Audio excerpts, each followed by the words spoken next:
Mr. Stalin, sir, I have a question for you.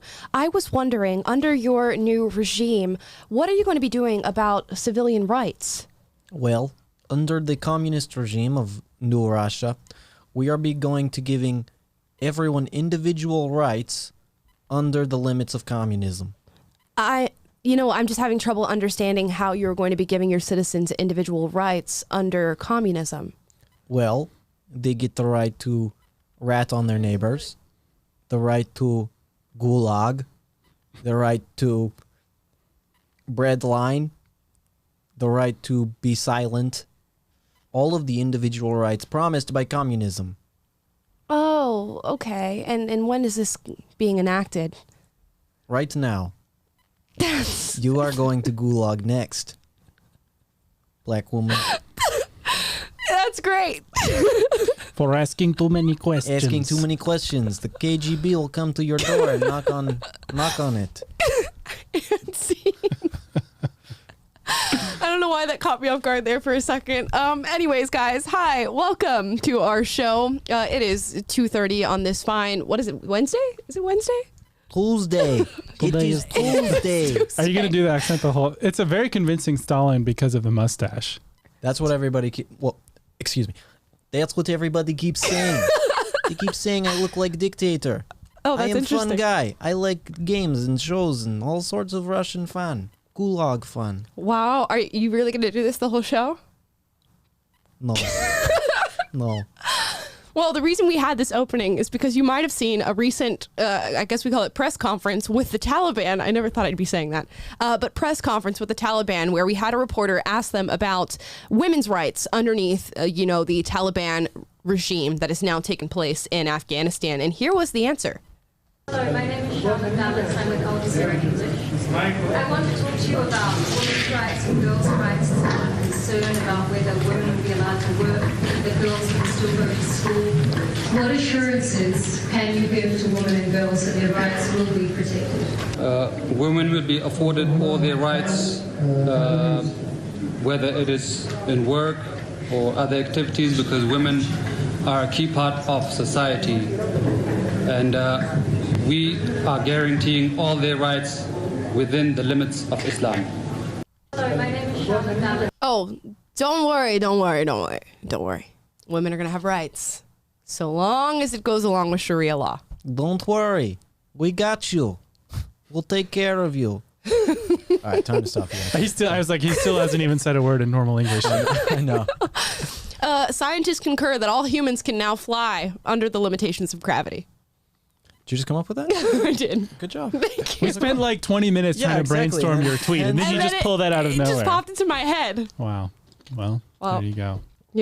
That's the sort of logic here. So they're not going to just be straight up and say, no, we're going to revert back to the way we were before we were, sort of being monitored by the U.S. We are going to make sure that women have rights under Sharia law. Well, it's strange because you would think that these people in Afghanistan, the Taliban, would be proud of the things that they believe in, that they're proud to push forward this, especially if it's something like Sharia law, which in a lot of ways is honoring Allah and their religion, so it's like that you think that they would be proud of honoring their God in this way and applying these fundamentalist principles to their country. So it's strange that they would say we're not going to actually follow up because they're more worried about what the world stage is going to think of them than what Allah is going to think. But here's what I think that the motive is behind it. They think Sharia law is women's rights. They think that abiding by fundamentalist Islam is supporting women and is putting them closer to their God, which would be their way of expressing women's rights. Right. Even though in our culture it's subjugating. It was like, I think there was a Pew Research study poll that found like 70% of the people in Afghanistan agree with Sharia law, and like 93% of the people in Afghanistan align with the Taliban, which is absolutely insane that these numbers are so high. It is. It's kind of scary that people believe that is the way that they should be living, and that's the way that women should be treated. That's the way that young people should be treated. And as much as we talk about patriarchy in the United States, especially with the feminist movement, the third wave feminist movement, this is patriarchy. That's what patriarchy looks like. It's not being able to leave your house without having your body completely covered. It's not being able to walk around or go anywhere without male supervision. It's not being allowed to marry through choice. This is what patriarchy looks like. Yet we complain and complain about the current state we are in here in the United States. Yeah, of course, but so many of the people there in Afghanistan and across the Islamic world believe in this too. Right. Which is, I think, the wild part, unless their husbands are just pressuring them into voting a certain way on these certain polls. But these polls have been done a lot of times, and it finds that the majority of people agree with these types of deals. They agree with the Sharia law. They agree with people like the Taliban living in these Middle Eastern countries. Not everywhere, definitely not everywhere, but in a lot of places, a majority of the people agree. And so it shows, like, as we watched this video the other day about mass psychosis, I mean, it's somewhat a similar type of thing where people are being oppressed and then they think that the oppression is actually good for them. But we know that their social culture changed while the U.S. was in Afghanistan for this 20 plus years. They had posters of women who were not wearing hijabs and who were wearing makeup and nail polish, which under Sharia law is completely non-negotiable. That is illegal. You cannot do that. And there were posters in Afghanistan of women doing exactly that, of women modeling. There is a female mayor in Afghanistan. I can nearly guarantee she will not be around for long under this new regime. But we know that through our presence, their social constructs and their culture shifted towards actually giving women rights. And I think it's when you're born in a culture to where you're never exposed to that and suddenly you are exposed to that, it is a liberating thing. But now we're reverting back to that. They're actually taking down the pictures of women with makeup and without their hijab on. And as I said, I don't think that female is going to be a mayor for much longer either. Yeah, Iran had it the same way. Iran in the 1970s was much more open to those kind of things, women without the burqas and hijabs and all of that kind of stuff. And then it totally shifted.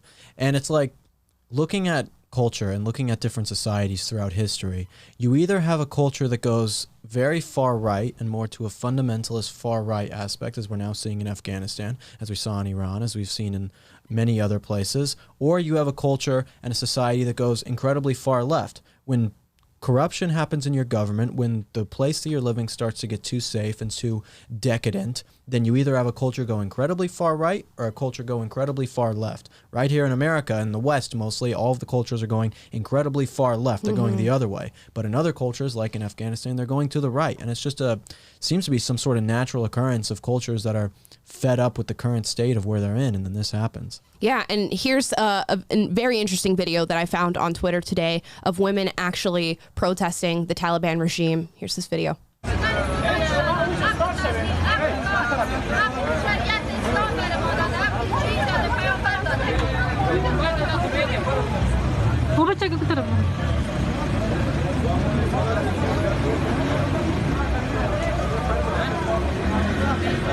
And obviously I don't have interpretation for exactly what is being said here, but it is them advocating for their rights under this new regime.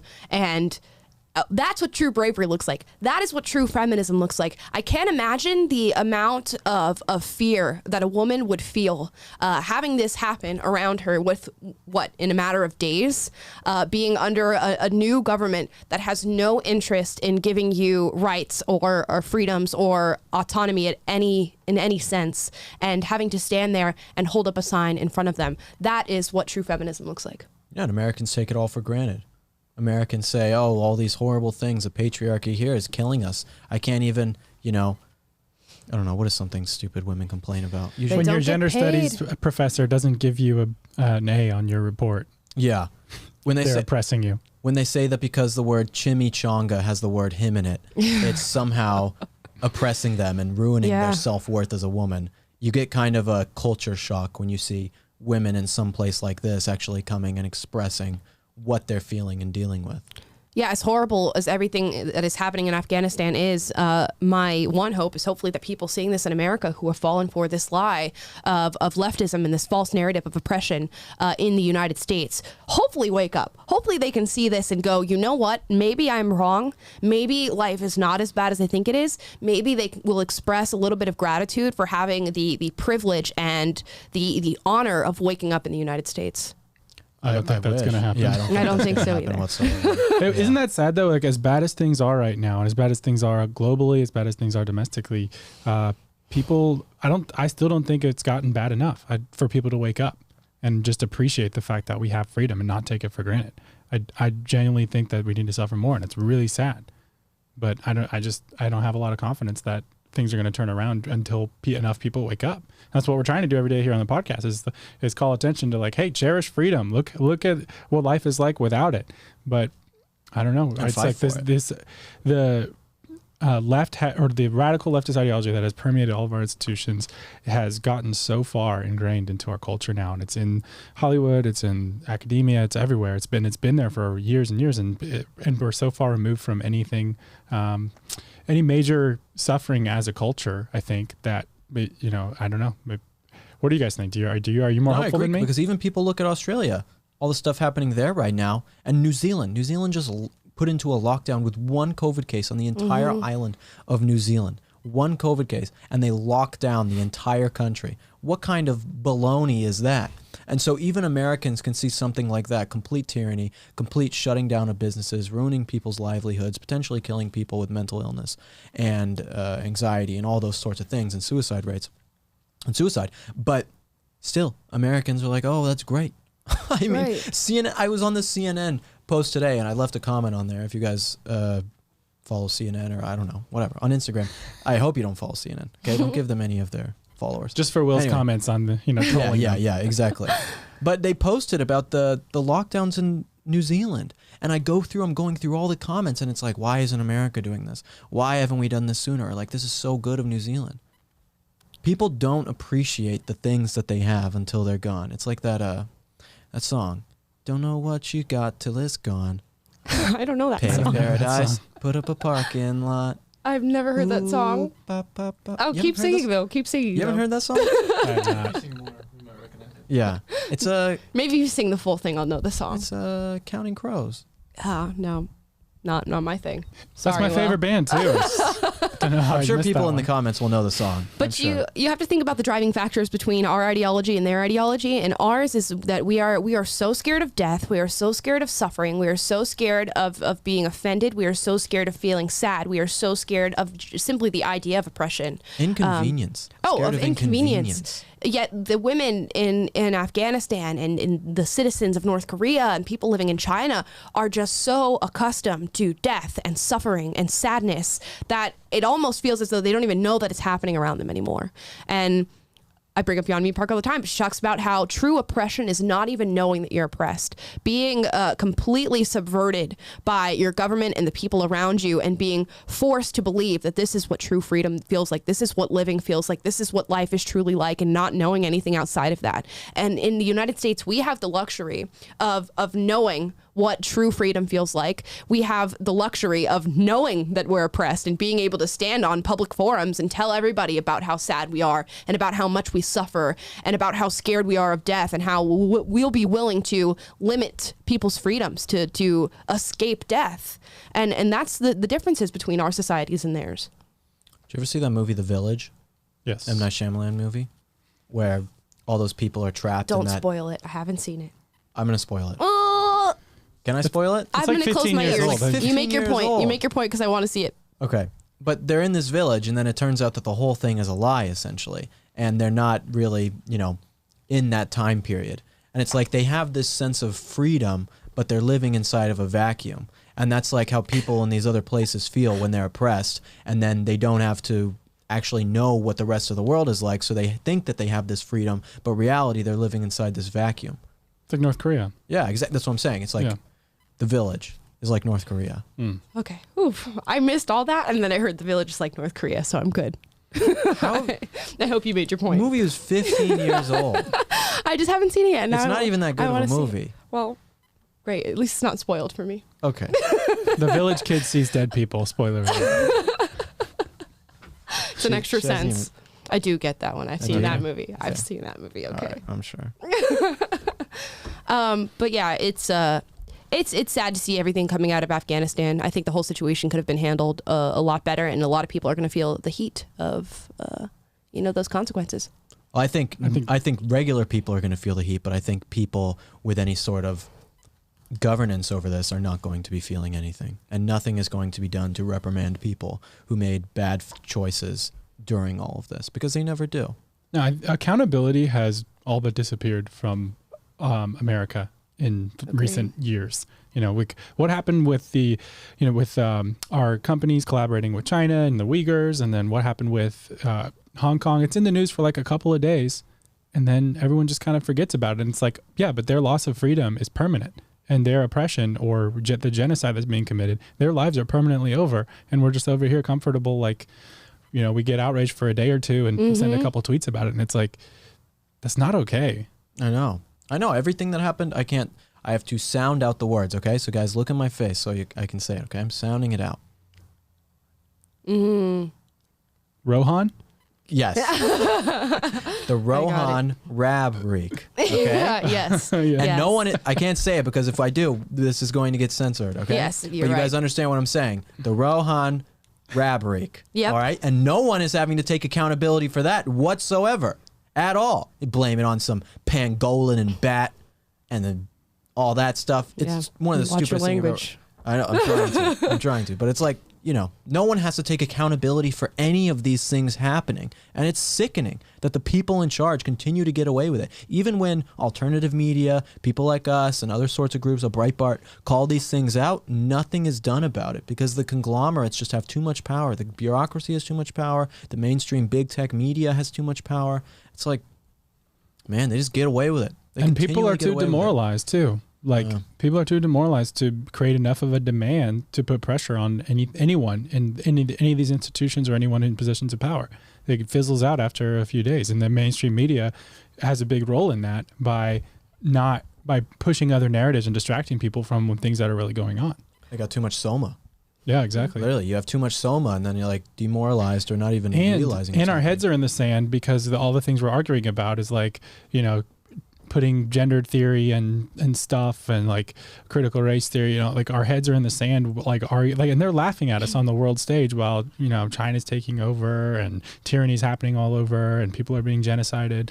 And they're like, but meanwhile, America is making sure pregnant people, not pregnant women, can fly, and fighter pilots and all this type of stuff. It's like, bro.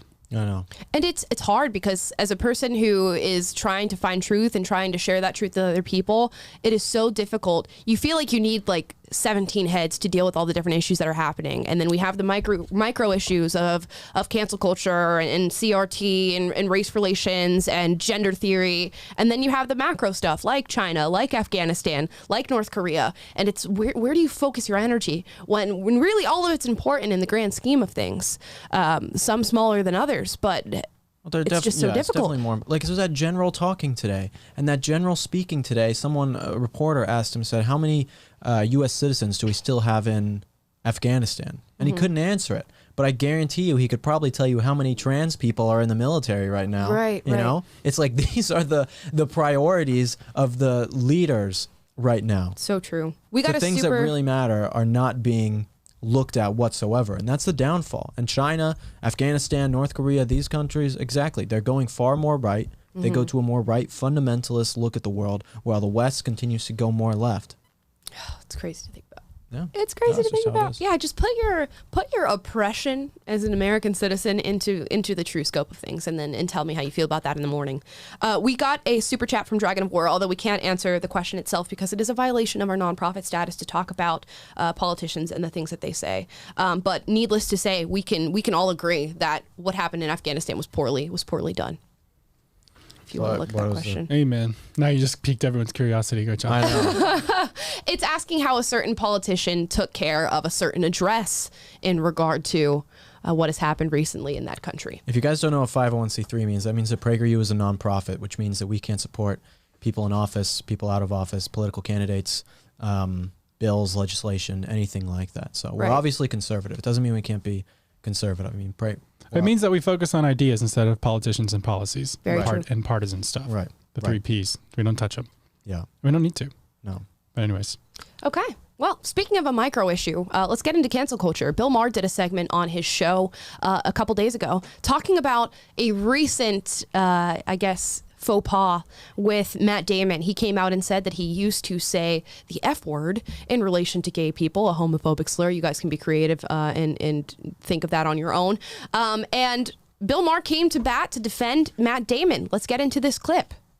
2016, the movie The Great Wall opened, and Damon was brought up on charges of whitewashing in the 3rd degree. Whitewashing being when filmmakers cast white actors for parts meant for people of color, which is exactly what he was not doing. His role was never meant for a Chinese actor. In fact, it was a Chinese-made movie targeted primarily to the Chinese audience that was purposefully using his white so the movie would have crossover appeal here. Nevertheless, when I heard about this, I immediately replaced Matt's poster over my bed with Chris Evans.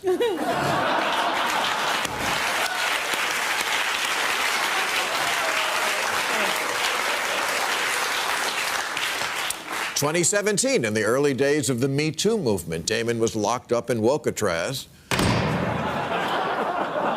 on a charge of aggravated mansplaining during a reckoning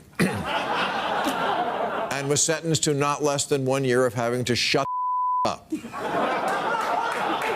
See, what happened was, during an interview where Damon called the Me Too movement wonderful and a watershed moment, he added that sexual misconduct involved a spectrum of behavior and that there was a difference between patting someone on the butt and rape. True, undeniable, and unforgivable. Even though the legal system has always differentiated degrees for crimes, even murder. Oh, Matt, always getting in trouble for saying perfectly reasonable things. Isn't it nice to hear somebody on TV who is watched by millions just say something so straightforward and truthful for once? Yep. Nowadays. Yeah. Versus what the amount of that he used to be right on. I mean, he was much different before. Right. Now he's totally out of shift. He must have been watching our show or something, because he's been doing a lot better, Bill Maher. It just goes to show that the crazier that the world gets around you, slowly but surely, people do sort of alter the way that they see things. And the left can get so ridiculous that you have no other choice but to wake up and call them out. Republican House Leader Kevin McCarthy, a moron. Oh, that's not the bad faith part of the story. That's the true part.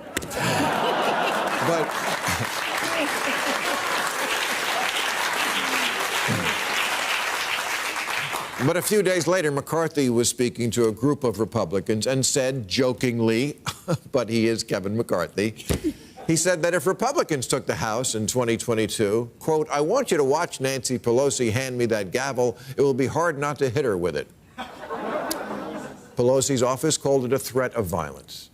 Hakeem Jeffries said violence against women is no laughing matter. And Eric Swalwell said McCarthy was a would-be assailant who must resign. Shut up. Shut up. This is what bad faith is. You don't really think it was a threat of violence, or that anyone thinks such violence would be a laughing matter, or that Kevin McCarthy is a would-be assailant, any more than anyone thinks Matt Damon's a homophobe. And Matt, my advice to you, stop hunting for goodwill. You're not going to find much in this country. Woo! Heat, fire, flames. Hot fire, man. Bring it to hot fire. It's just so refreshing to see somebody be truthful about that. And even in regard to the politicians that he was talking about, and said, you know, BS, you don't actually believe what you're saying. You are using these little talking points and you are accusing somebody of something that you know they're never going to do, just so that you can gain support and garner support from the people who watch you. I know, it's like when we have to make arguments on here and we're talking about something, and I can't think of a specific example, but we'll have to qualify something and be like, oh, we don't think all this is bad, but here's my point. And it's like, Right. we have to qualify these types of things because the amount of bad faith arguments that people make about stuff is off the rails.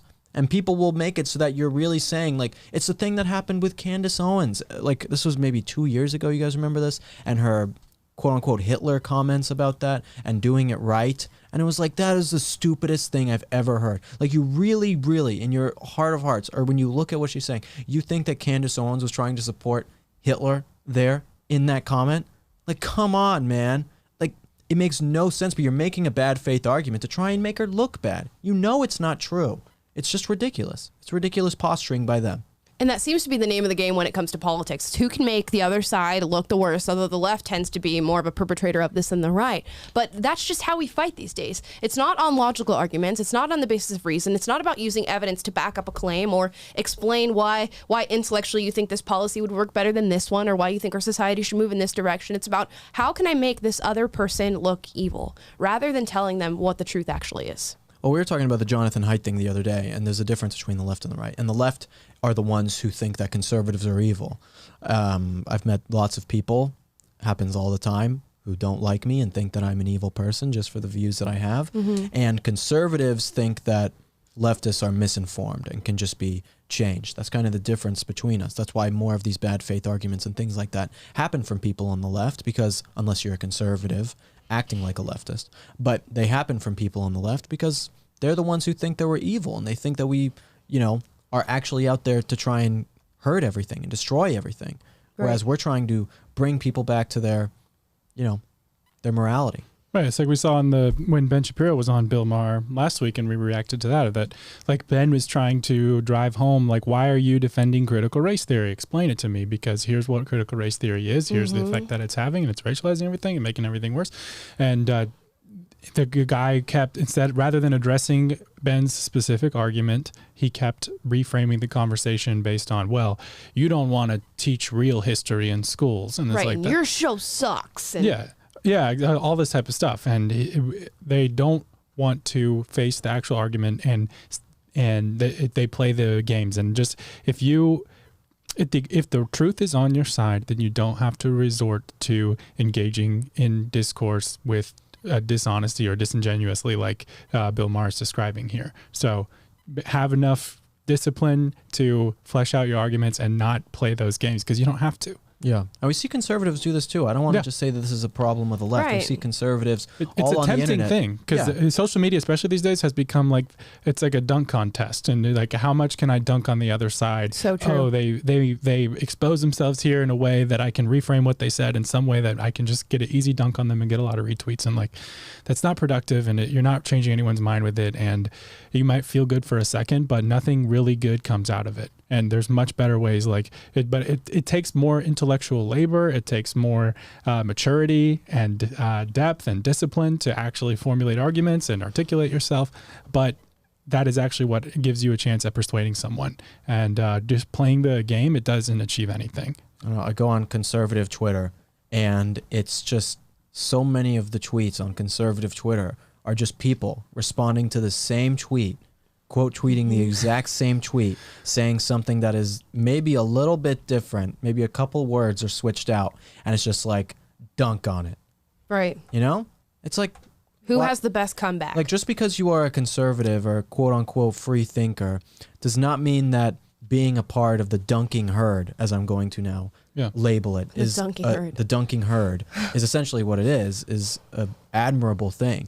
Just because you have these conservative thoughts, but then you're engaging with this social media conservative dunking herd, that doesn't make your argument any better, And I've done it too. Yeah, we all done it. I was going to say, we struggle with that on this show. Like it's like the gravity of contentious public discourse pulls you toward wanting to just, lay that haymaker on your intellectual opponent. Right. But when we feel that way, sometimes we're on the show and we're coming up with the stories for the day, and we're like, we don't have anything original to say about this that's not already being said, beaten to death on Twitter, like over and over again. So if we can't offer something of substance on this topic that's different from, that's actual insight or an actual argument, then we'd rather just not touch it. And okay, maybe we miss out on some engagement on that, but that's not what this show's about, and that's not what PragerU's about.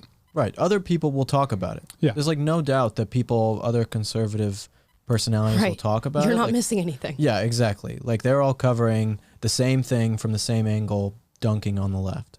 Okay, I get that, and we're like, we want to do something better. Not that our show's perfect. Not trying to say that, but we are trying to do something different on this show that I think that it's admirable. Yeah, at the end of the day, we sort of ask ourselves, is what we said truthful? Do you think it would be effective in changing someone's mind? And did I do something that was good? Because to do what Will and Taylor are talking about and just go on Twitter and dunk on people and insult people and talk about the way that they look and just not use any reason-based argument is not It may be truthful, but you're not doing anything good, and you're not doing anything that's going to end up being persuasive in the end of things. Wow. It's like that Vosh video. I don't want to get too into this or whatever, but this guy Vosh, he did a video on me and Jill Simonian from PragerU Kids on a recent video that we did together. And instead of like arguing many of my points, he called me a pedophile for having a mustache. Yeah. Right? And it's like, that is a bad faith argument. That is an argument where he is trying to come on, dunk on me, and instead of, really talking about the ideas, just comes on and calls me a pedophile, Right. It was just endless arguments about it wasn't not even arguments. It was just endless insults about appearance and the way that things looked. And instead of making substantive, reason-based arguments at all. Right. This guy doesn't like critical race theory, but he's got a can of Goya beans behind him. What a moron. Right. That's it. That's honestly the entire video. That is the entire video. And we've seen this a lot in relation to the virus. The virus. I'm not going to name it by name. Coronavirus. Well, Will just did it. Never mind.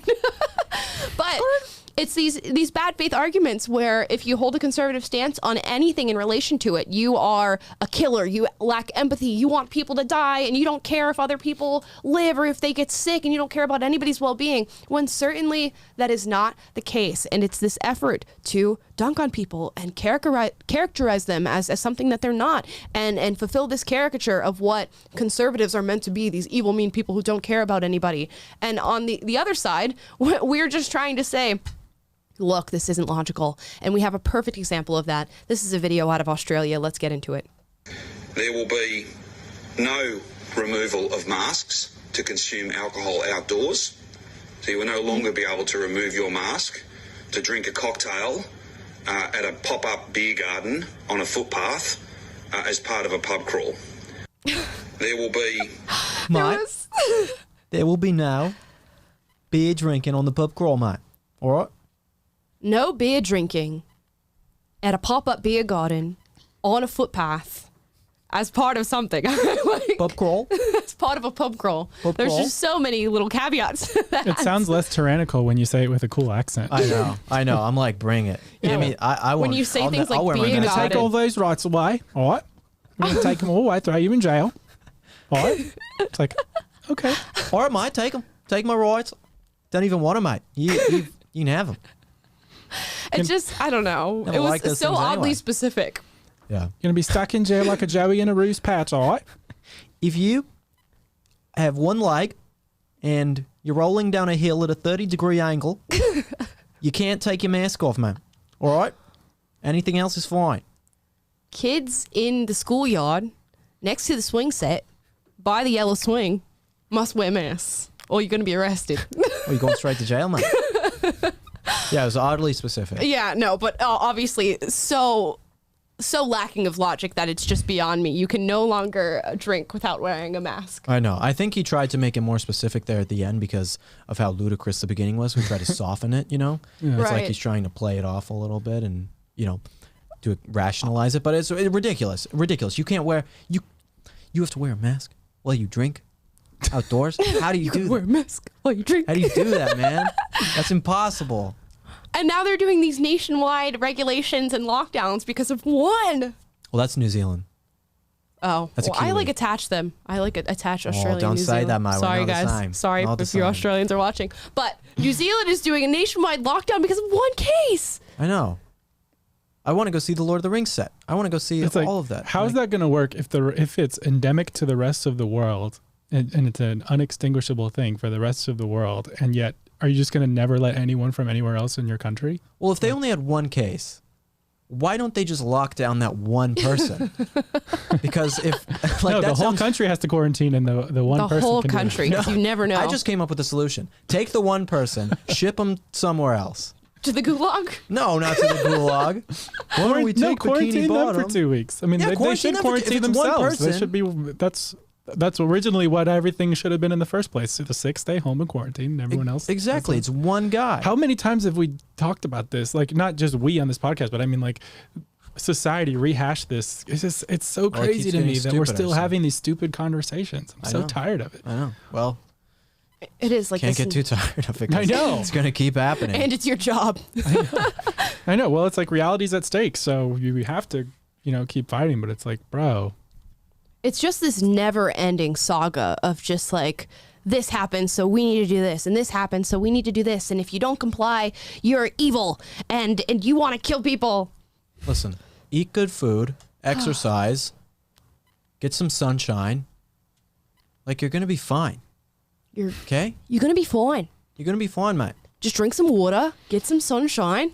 It's gonna be fine. Stay in your home. Stay in your home. Go forever. pet a wombat. Yeah. It'll be fine. You have the right to lock down. No, but seriously, if people like change a lot of the things about what they do and build up their immune systems, actually, you're going to be a lot better off. Yeah, no, but I want the government to handle everything for me, and I don't want to do anything for myself. No, that's true. That's true. I think we just need to socialize everything. That's my like goal. Social media. Yeah. Just like social media. Yeah. That was one of my first videos I did. There was this chick on Hollywood Boulevard, and I'm interviewing people, asking them about socialism. And I said, what do you think of socialism? And she said, oh, it's like, it can be used for good, I guess, you know? Like, Facebook's okay. Mm-hmm. Socialism. Gosh. I personally really enjoy socializing, so. Yeah, that's what she thought it was. time. That's what she thought it was. Well, if that's what you think socialism is, maybe you should do some reading. We're going to get into our newest episode of the book club, and that is Atlas Shrugged. And we're going to get into Michael Knowles with his guest, Eric Daniels. And essentially, this book is warning of the dangers of socialism. So I'll play you a little clip, and you can check it out at PragerU.com. All the way through Atlas. Yeah. I mean, it's a hefty book. It is. I had never made it all the way through until this book club where I said, I'm doing it. Congratulations. Thank you very much. I would like an award for it. Yeah. I feel like through my work, and perseverance, I deserve it. This is really what this whole book is about. It is. For those who did not make it through, can you sum up 1,200 pages in about, I don't know, a minute or two? A minute or two? Well, let's give it a shot. I would say the premise of the story is the world is falling apart. It's set in a not too distant or perhaps past future. We're not really sure. It's sort of timeless in that sense. It's set in the United States. It features as the main characters Dagny Taggart, who is the operating vice president of a national railroad, Hank Reardon, an industrialist, and they are struggling to keep the economy going. They're struggling to be productive while the government is passing more and more laws restricting business, controlling the economy, and ultimately breaking down the entire economy. Meanwhile, in the background, more and more people are disappearing. It's a mystery novel, in a sense. It's a mystery novel about why the world is coming to a standstill. What is wrecking the economy? And the ultimate resolution of that, sorry for those listeners and viewers who haven't yet seen the end of the book, but there is a character that they're after, this mystery, who is the destroyer, but also the savior, right? And his name is? And his name is, as the first line of the book asks, who is John Galt? John Galt is the driver of the narrative. He is gone for 2/3 of the novel. He shows up in the last third of the novel as this mystery resolves itself. And the ultimate answer is he has been taking people out of the economy, the key players, and going on strike. And it's a unique kind of strike. That's what Ayn Rand had as her vision of the novel, was that it was a different sort of strike from any other strike that anyone had heard of, because it was a strike of what she called the men of the mind, people who were truly essential to the economy. Now, you remember, she's writing this in the 1940s and 50s. Labor unrest, the AFL-CIO was a dominant part of the economy. And throughout the years, she said, groups have gone on strike and said, we're essential. You can't do it without us. You know, you can't make automobiles without us. You can't run newspapers without us. And she said, well, who actually is essential to this? Who is the driver of the motor of the world? And her answer was the men of the mind. Ooh, gonna pause it right there. I always try to find the perfect place to pause these little clips that we show you guys. That was good. Cliffhangers, if you will. Find out next week. So if you want to watch the rest of that and find out more about Atlas Shrugged, go to PragerU.com, click watch, go to the book club, and watch our most recent episode with Michael Knowles and Eric Daniels. Learn you something. Atlas Shrugged is great. And one of the great things that Ayn Rand talks about is how the individual is the smallest minority.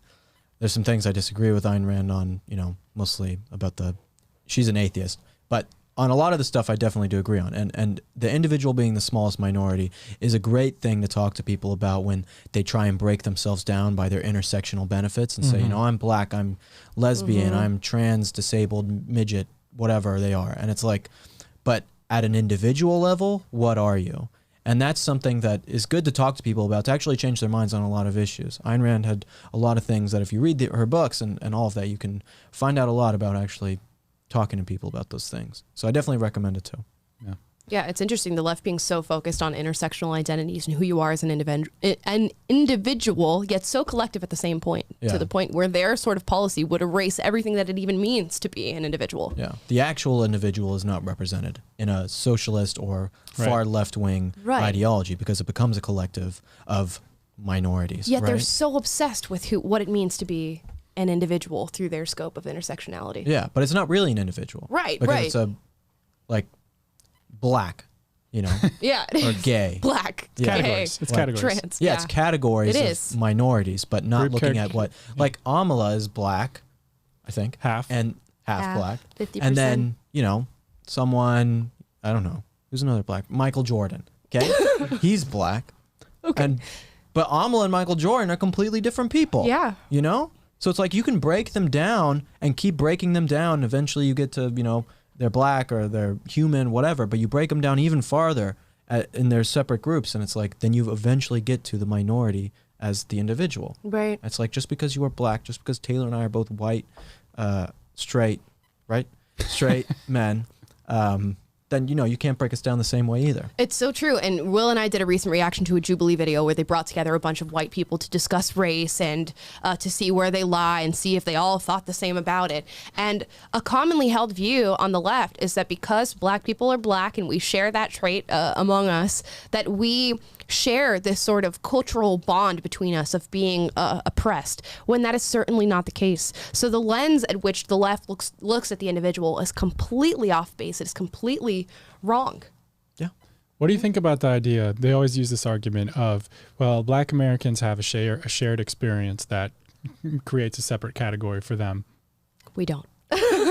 We don't. It's just simply not true. And I can put you in touch with a bunch of black people. It doesn't even matter whether or not they are foundational black Americans and they're descendant of slaves, or if they're like me and they're descendant of somebody from Nigeria and I have Nigerian ancestry. We are not bonded by oppression, and that is not a cultural bond that we share among black people. And I'm sure the same can be said for white people. You are not bonded by your cultures. It's more economic bonding than it is racial or LGBT, whatever it is. It's like in Compton, there's like 30% black people, 70% Hispanic people. And those people have similar shared experiences, even though they're different races, right? Yeah, because socioeconomic status creates those shared experiences. Right, so you have shared experiences along economic lines. Because back in high school, I went to a fairly ghetto high school, but there were a lot of nicer high schools around. And, there were black kids at this high school that was kind of underprivileged that I went to, and then there was a lot of black kids at the high schools that were very above privileged, the private schools that were really nice, who had way more money than I did and all that. And it's like, they come from totally different places. Just like the white kids, the same. Like the economic status is much more important than your race. Right, and you'll find that what you value in life is going to lead you to a certain group of people too, because your values dictate what you do in your life, the activities that you place yourself in, and that's going to put you around people who have those shared values. So there's far more important things than the way you look and how you identify. Right. Yeah, and if the most important thing to you about your identity is your group categories, then it robs you of agency. It robs you of the hope that if I make different choices, if I have values, I can break out of the category that I'm in, or the stereotypes around the category that I'm in. You know what I mean? It's like, absolutely. It boxes you into a way of thinking that is, oh, I'm oppressed, I'm helpless, I have no reason to try to achieve on my own because of all this stuff. And in reality, if you believe in the individual, like as is Ayn Rand's point, I'm an army of one against the world, and I have to, nothing's promised me. It's the deck's stacked against me, but I'm not going to make excuses. I'm going to go for it.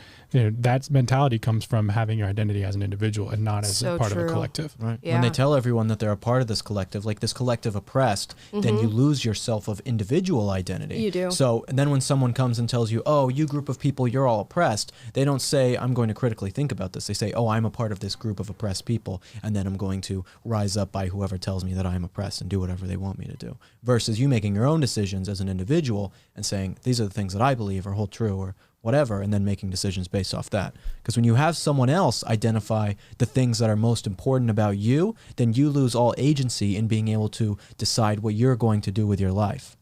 You know, it's like the same thing with conservatism or and liberalism and all of that, and saying, you know, putting us in this box and saying, oh, we're all conservative, we're all liberal, all this. And it's like, once you get put in that box of like this political structure, then you are controlled. Then you are controlled in the exact same way. You know, people who like put party lines above their individual thoughts about issues are part of the problem on either side of the aisle, because they're letting someone else come in and choose how they're supposed to think about things by aligning them with this part of this group. Yeah. It's true. And there are many places where liberals and conservatives and leftists do meet in the middle on issues. However, you will never see that. You will never see that happen because we have consigned ourselves to the ideas of our party and the talking points of our party. So it's almost like a story can happen right in front of your face and you can see it in the news and you can go, well, I already know how this person's going to respond. I know how this person's going to respond. I know how this person's going to respond. And in some way, they will find 3 different lanes of responses and they will never meet in the middle. And that's what makes it tough, because PragerU ourselves and us, you know, us on this show, it's like PragerU could pull a much more right-wing line, right? Right. But we could cater to, you know, and we could make the content that is going to get the clicks because we are aligning with people who we know align with a GOP mindset that is already built in, that we can just say, oh, here we go. Let's go dunk on the president or whatever. And it's like, we don't really want to do that. We are fine with things that we are doing now. Yeah, we want to challenge people to think for themselves. Right. And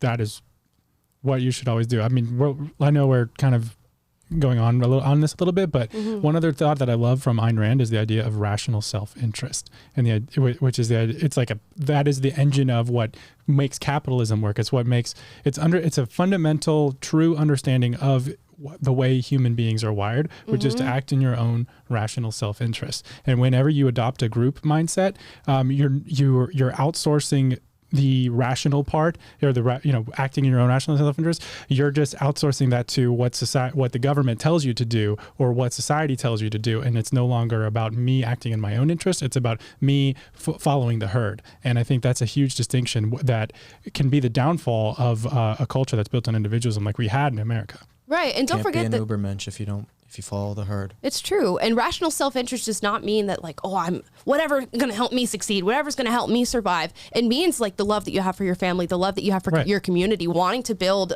strong surroundings and just a strong community in general.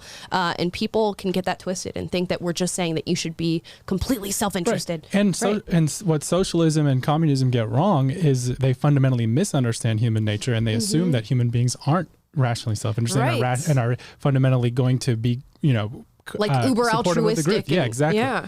And that's why they don't work, because that's not true and it doesn't correspond to reality. Whereas an individualistic worldview that does, acknowledge the reality of rational self-interest, you can build around that if you understand it. You can build a successful system if you understand the incentives of human nature. But if you fundamentally misunderstand them, then you can't build a successful system. And that's why socialism's failed everywhere it's been tried. Yeah.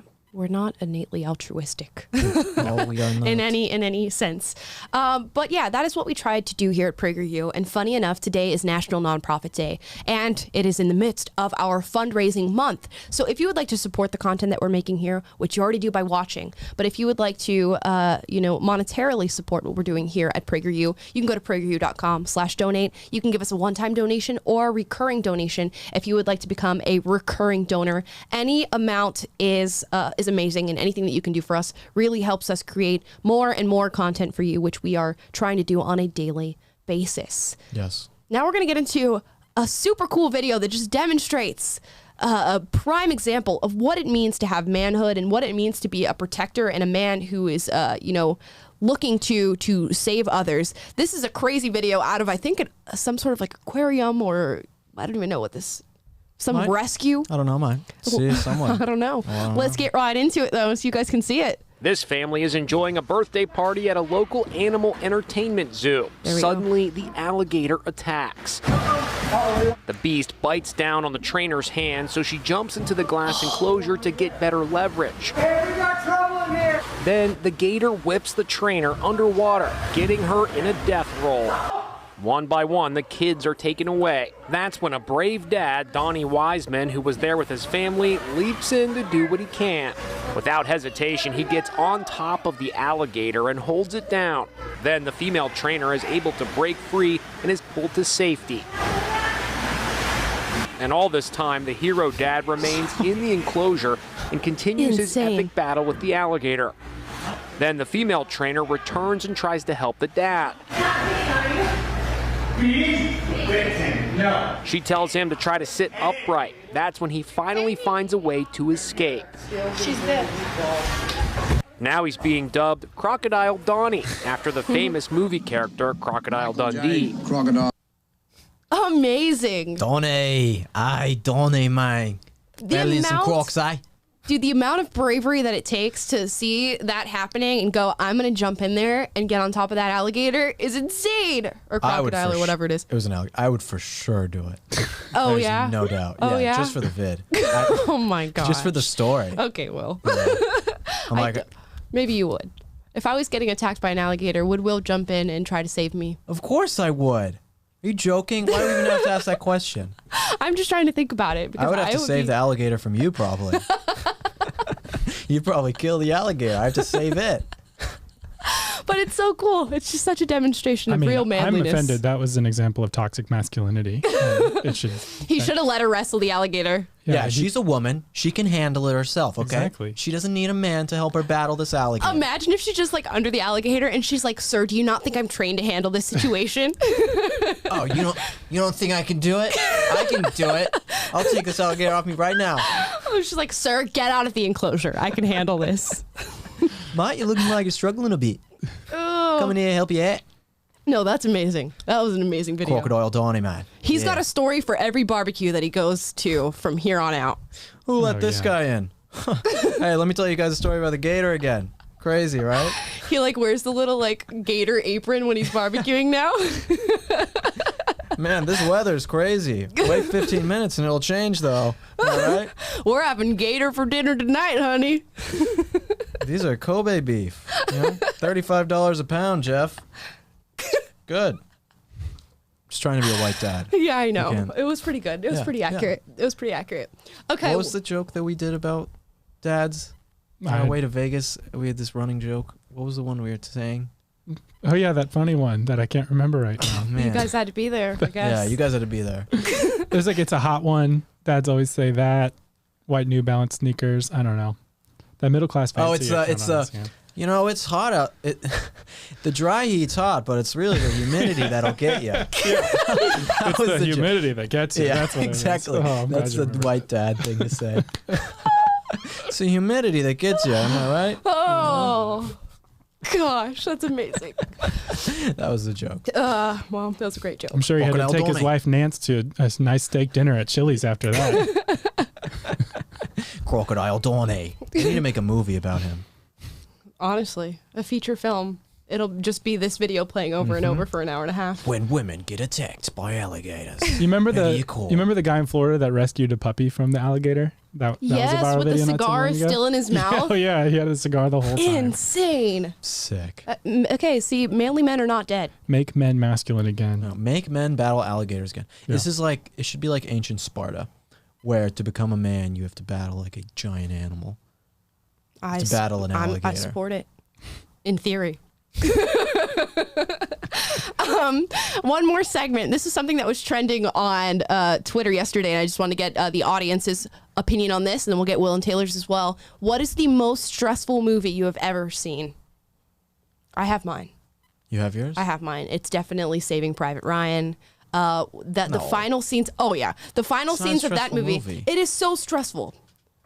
It is so stressful when Upham's going on the stairs and they like are waiting for him to bring the ammunition and he refuses to go. That's not stressful. Yes. That's just like, I'm so mad at Upham. Well, you don't know if he's going to do it or he's not. I was sitting on the edge of my couch screaming at my television by myself in my apartment. I don't think that movie was that stressful because you somewhat knew what was going to happen. No, you didn't. You didn't know who was going to live and who was going to die. But you knew that they were going to like win. No, like you know Vin Diesel's gonna die. You know Vin Diesel's gonna die. You're like, okay, whatever. I'm not, whatever. But it's like Vin Diesel. What are you talking about? He's in Saving Private Ryan. You remember that? Oh yeah. And he dies. Oh, okay. I was thinking like Fast and the Furious. I was like, there's like 30 of those, and he's still alive. But he dies in Saving Private Ryan. Like, you're like, okay, that's clearly a throwaway character. He's gonna die. Okay, Amala, you made a big deal about spoiling a 15-year-old movie like 30 minutes ago, Okay, sorry, and now all of a guys. sudden you're like spoiling it for both everybody. Both of you have seen it. Both of you have seen it. Yeah, you're right. No one else is watching this. It's just us friends chatting. What is the most stressful movie you guys have seen? People are saying Clockwork Orange. Yeah, Clockwork Orange is seen that. definitely a stressful movie. 127 Hours. Truman Show. Eyes Wide Shut. Another Stanley Kubrick one. I haven't seen any of those. I've seen Truman Show. Stanley Kubrick's great. You should. Do you guys have an answer for this question? I don't know. I don't like scary movies in general. Mm-hmm. Like I can do suspense and thriller, but like I Am Legend and stuff like that. But that's not really like It's not stressful. edge of your seat stressful. Yeah. Yeah. I'm trying to think because I think what's it called? Maybe Once Upon a Time in Hollywood. Really? Tarantino one. Not the whole thing. I love that. No, I love it. The end but I'm scene? saying the end scene where you're like, it's stressful because it gets so gory, and you're like, It doesn't this is stressful for me. Quentin Tarantino movies never stress me out because I always know how they're going to end. Yeah. He's like not surprising as a director. I'm What- going to be honest. I know people- you love him, Quentin Will. Tarantino is my favorite director. I know you love him, whatever. But he's like, Alien's a good one. People are saying a bunch in these. Glory from 1988. Blue Velvet, Boy in Striped Pajamas, somebody said A Transformer. Quiet Place. Transformers. Yeah, I don't know about that one. Quiet Place 1917 2. was No, super stressful That was a terrible too. movie. 1917 was not a good movie. Oh yeah, tell that to the Academy, Will. Tell that to the Academy that 1917 was a The horrible Academy movie. is now saying I thought that you have to have 1917 certain- was overrated too. Yeah, totally overrated. Yeah. Are you it was kidding? Not that good of a war A movie at beautiful, all. smooth, one-shot film, and you're saying that it wasn't good? Well, see, you're having to praise it based on it being one shot, though. If it wasn't like What? It's It's an it amazing being one piece shot of, like- doesn't make it a good It's movie. an amazing you piece of didn't- technical artistry. It's a The good character development is really good. It's good cinematography. The character development is not that good. You don't even What? like Yeah, the exactly. characters. Yeah. Yeah, they're nothing. It's kind of like special. slow. And, Yeah, there's like nothing You special guys, about And it. I love No. Christopher Nolan, but Amala, you've seen like What? 3 movies, so I That's know not this is hard true for at you to all. believe. I watch movies like all the time. The same movies. No, I don't. You rewatch Snow Dogs every single. I'm gonna make a PowerPoint of all the movies that I've seen, and we're gonna present it live on stream. all 4 slides. Yeah, exactly. Great. It's gonna be like 10,000 slides. I bet. I'm sure. I will do it. I will do it just for the sake that you guys don't bully me anymore. That's never gonna happen. So Yeah, you might as well save Yeah, you yourself the might time. yeah, Saving Private 1917 Amala. was a good movie. A Shutter Island, that was kind of creepy. That one was somewhat stressful. Yeah. Yeah. Oh, Life is Oh. Beautiful wasn't stressful, but it was very sad. Whoever just put that in the The comments. Departed was stressful. Have you guys seen The Departed? Oh yeah, Departed. Departed. Like the time. That's so good. Yeah, so good. But at the time, at the end, like first Yeah. time watching The Departed, and you don't know what's gonna happen, and then he gets. That was stressful for sure. Was Inception Wonka. a stressful movie for you guys? Willy Wonka. Yeah, when they're on that boat when with they're all on the the crazy boat, lights it's going around, pretty that's stressful. stressful. That's When what that I'm elevator shoots off into the sky, you It's don't know pretty what's gonna stressful. Yeah. happen. It is. You guys seen Inception, right? Yeah. Of Did you course. think that movie was stressful? No, it's just No, awesome. no, You're just it's like just trying to awesome figure it movie. out. Yeah. Yeah. Fair Yeah. enough. You know what's really stressful for me to watch though, but I love it is UFC. Like I'm a huge UFC fan, but like I catch myself like several times during every round of the fight, like tensing up. My body just keeps like, "Urgh," and then I'm like, oh gosh, I'm like completely flexed my entire body right now. But I know. just 'cause- That's how I feel in disc golf when I'm watching disc golf. And Paul Macbeth, he's one. Like there was this disc golf tournament this weekend. Paul Macbeth is down 2 strokes, but he ended up losing. Anyway, it's stressful to watch. I've Disc golf. seen most of the movies that people are putting in this chat right now, Will, and Wow, I'm I very didn't- offended by your what's the most commentary. stressful Matt Damon movie besides Saving Private Ryan? What are the Matt Damon movies? Okay, he's been in Saving Private He gets Ryan. rescued out from space in every single movie. He's been so good. that's Good Will Martian. Hunting, The Martian. What else? is he in? Interstellar. Interstellar. Oh, what's his like spy movie stuff? What's his Oh, the like Bourne. Oh. Bourne. Identity. Jesus Christ, it's Supremacy. Jason Born Bourne. Identity? I love those movies. They're not stressful though.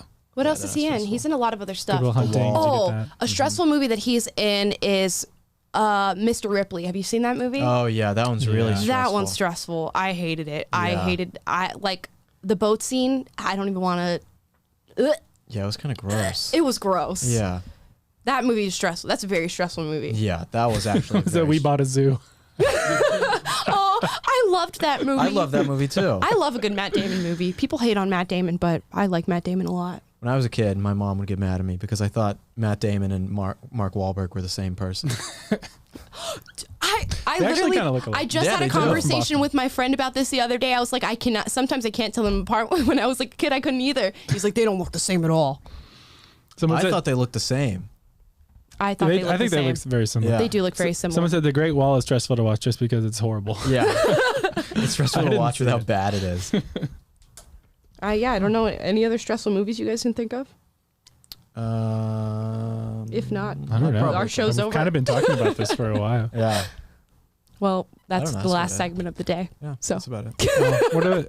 I'm tired of this, but we had the Megan Rapinoe story on there. Oh. But you guys want to talk about it? No, well, we can just say it in a rapid fire. Rapid fire. Hope Solo, Rapid fire. legendary goalie, right? Yep, of here's US the article. Women's national team says that Megan Rapinoe would almost bully teammates into kneeling during the national anthem. So, Is that surprising at all? no. And that's why This is one of those stories where we're like, this is kind of like a dunk classic talking point type story that we're like, it's eye roll, it's annoying, we want to call it out, but it's also like, right. It's like, people are going to make the same comments about the purple-haired leftist or whatever in regard to Megan Rapinoe, but this is not surprising at all. I don't even know why we're reporting on it. That's what the left Sometimes you does. gotta call it out. I guess so, but that's what a typical leftist does, is that they shame people into agreeing with them, and then they call them bad names and say that they're not fighting the good fight if they don't do exactly what you want them to do. Yeah, but we want to show some sort of accountability for Megan. Yeah. and then also like when the loud but small minority of woke aggressive people try to bully you into doing things that you don't believe in, don't do it. Right. Stand up to them. Don't let anybody bully you. Don't let anybody dye your hair pink. You're gonna be okay. Everybody's going to be okay. We're all going to be okay. That's our hopeful message to end the stream today. Yeah. Honey, the kids are all right. Honey, I Shrunk the Kids. I think Will's credibility on being able to criticize people's way they present themselves is out the window until he shaves the mustache. I feel It's like like- Brad There's Pitt so in many Glorious comments about the Bastards. mustache. It's dude. never ending. You've had it for so long now, yet people still comment. I know. I watched a video the other day of myself, and I had my clean shaven face. I couldn't even recognize myself. Wow. I was like, I was so ugly back You're like, then. who is that young man? Now I'm just so My dashing. testosterone levels were like 20% low. I know. Seriously, I'm just such a man. Ubermensch. Ubermensch. You can't be one without a I mustache. feel like Brad Pitt in Inglourious Bastards. You look like Joseph Stalin. Thank you. We have one more super chat. I'll go ahead Okay. and read All it. right, Michael Riley, I've been bending steel since I was 13. What makes you think I can't bend you? Interesting. I am one man in California. I'm 28. I've been shot at and stabbed at being a simple labor. I don't know what this message really means, but thank you, I've Michael been Riley. bending steel since I was 13. What makes you think I can't bend you? It's very this is the most stressful movie I've ever seen. Speaking of stressful, I don't want to be bent like steel. thanks The for the load I donation. carry is greater than the collective. It seems like he's trying to make a point about what Maybe we were this talking is- about before, yeah, with, but Ayn it's Rand, kind I of think. hard I think to it's an connect the individualism dots. thing. But Yeah. anyways, guys, be your own individual. Everything's going to be okay. Be strong enough to bend steel. Yeah. Right. Yeah. And the kids are all right. Eat a lot of protein. Bend some steel, guys. Please like, subscribe, click the notification bell if you love this stream. And if you'd like to get a text notifying you when we go live, text live. Will, your head is in my Sorry. I was trying to read. Text trying to see what live people are saying. 241776 to get a text notification sent to your phone when our beautiful faces are on the internet. If you don't want to see our beautiful faces on the internet, you can listen to us on Spotify, Apple Podcasts, and Google Play. Please leave us a 5-star review if you like what we say. If you don't like what we say, please leave us a 5-star review. Anyways, thank you guys so much for watching. Amala, real quick, super chat says, Amala, is your tattoo Haku? I'm paying to have this question answered. It is Haku from Spirited Away. A sort of stressful movie if you're 5 years old. I don't know what that is, but Spirited Away. It's a cool great tat. movie. We'll get together and watch it one of these days. After Lord of the Rings extended, all three. After All right. LOTR. Bye, guys. All right, guys. I guess that concludes negotiations. They were short. Okay, bye. I'm over it.